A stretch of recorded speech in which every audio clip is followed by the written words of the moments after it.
미국에서 크리스마스 시기에 스마트폰 판매량이 급증하는데 올해 애플은 크리스마스 시즌을 대비하여 구형 아이폰의 생산량까지 늘렸습니다. 플러리 애널리틱스의 새로운 보고서를 통해 이번 2020년 크리스마스에 새롭게 활성화된 스마트폰의 통계를 발표했습니다.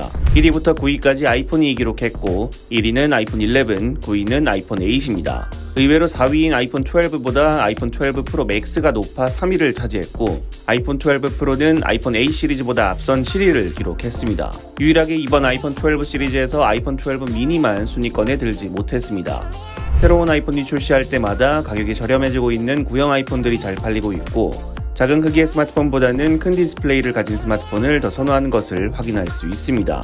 그런데 하나 눈에 띄는 것이 있죠. LG의 K30이 10위를 차지했습니다. 10위권 내에 유일하게 아이폰이 아닌 스마트폰인데 심지어 그게 LG라니. 어쨌든 올해 크리스마스에 활성화된 스마트폰은 작년보다 23%가량 줄었습니다. 내년에 출시될 것으로 예상되는 에어팟 프로 2세대는 두 가지 사이즈로 출시할 가능성도 있어 보입니다. 미스터 화이트는 자신의 트위터를 통해 에어팟 프로 2세대에 사용되는 무선 칩이 두 가지 크기로 존재하기 때문에 두 가지 사이즈로 출시될 가능성을 언급했습니다. 여태까지 새로운 에어팟 프로에 대한 루머는 기존 디자인에서 크게 다르진 않으나 줄기 부분이 더 작아져 갤럭시 버즈와 비슷한 형태가 될 것이라고 알려졌었는데 이 줄기 부분을 줄이는데 개발 과정에서 어려움을 겪고 있는 상황이라 알려졌습니다.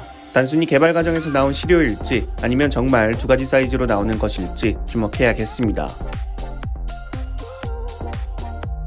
올해 아이폰 12 시리즈가 정체된 스마트폰 시장에서 보기 힘든 엄청난 흥행을 달리고 있습니다. 올해 아이폰 12 모델은 OLED를 적용하는 등 개선점이 컸으나 프로 모델은 프로 맥스 모델을 제외하면 이렇다 할 개선점은 없었습니다. 그런데 오히려 전작들보다 프로 모델이 큰 수요를 가지고 있죠. 그만큼 이번 아이폰의 흥행 요소 중 가장 큰 이유는 슈퍼사이클, 교체 주기와 완전히 맞물렸다는 건데 그렇기 때문에 내년 아이폰은 뭔가 이목을 끌만한 새로운 요소가 필요하지 않을까 생각됩니다. 그중 아이폰 12 시리즈에서 가장 아쉬웠던 부분이 바로 120Hz죠. 120Hz에 대한 보도가 나왔습니다. 국내 IT 매체 전자신문의 보도에 따르면 내년에 출시될 아이폰 13은 국내 디스플레이 제조사의 공급을 통해 120Hz 주사율을 지원할 것이라 밝혔습니다. 내년 아이폰 13 시리즈도 올해와 똑같이 5.4, 6.1, 6.7인치로 아이폰 13 미니, 아이폰 13, 아이폰 13 프로, 아이폰 13 프로 맥스가 출시될 것으로 예상되는데 그중 일반 모델인 아이폰 13 미니와 아이폰 13은 LTPS TFT와 60Hz 주사율을 유지하고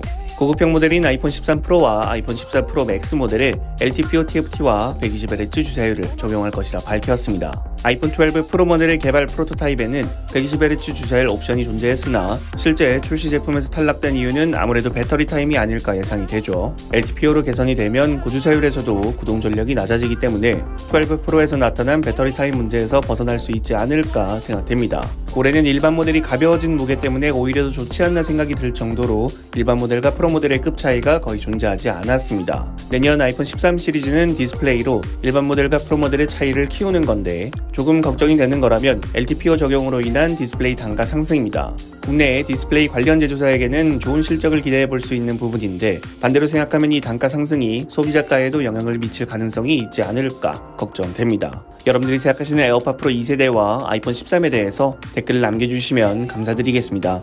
시청해주셔서 감사합니다. 지금까지 알비였습니다.